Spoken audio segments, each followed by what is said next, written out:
Hi friends, எல்லாருக்கும் வணக்கம். எல்லோரும் எப்படி இருக்கீங்க? இன்றைக்கி மகா கந்த சஷ்டி விரதத்தின் 43ஆம் நாள்.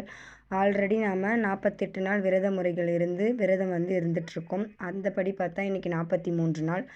அது மட்டும் இல்லாமல் கந்த சஷ்டி விழா இன்றைக்கி ஸ்டார்ட் பண்ணுறதுனால அந்த முறைப்படி பார்த்தாங்கன்னா இன்றைக்கி சஷ்டி விரதத்துடைய முதல் நாள். அதுவுமே நான் ஸ்டார்ட் பண்ணியிருக்கேன். இத்தனை நாள் 3 வேளை சாப்பிடுவேன். ஆனால் நான்வெஜ்ஜு சாப்பிடாமல் முருகருக்கு டெய்லி குளிச்சுட்டு விளக்கேற்றி விரதம் இருந்தோம்.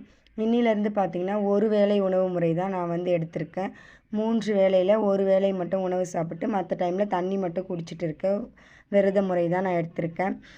நேற்று அமாவாசை, அது மட்டும் இல்லாமல் தீபாவளின்றதுனால அந்த க்ளீனிங் ஒர்க்லாம் க்ளீன் பண்ணிவிட்டு இன்றைக்கி முருகருக்கு ஃப்ரெஷ்ஷாக வீடு, விளக்கு, முருகர் எல்லாமே வாஷ் பண்ணி குங்குமம் மஞ்சள்லாம் வச்சு பூலாம் வச்சு சிம்பிளாக பால் காசி ஏலக்காய் போட்டு என்னுடைய விரதத்தை இன்றைக்கி நான் ஸ்டார்ட் பண்ணியிருக்கேன்.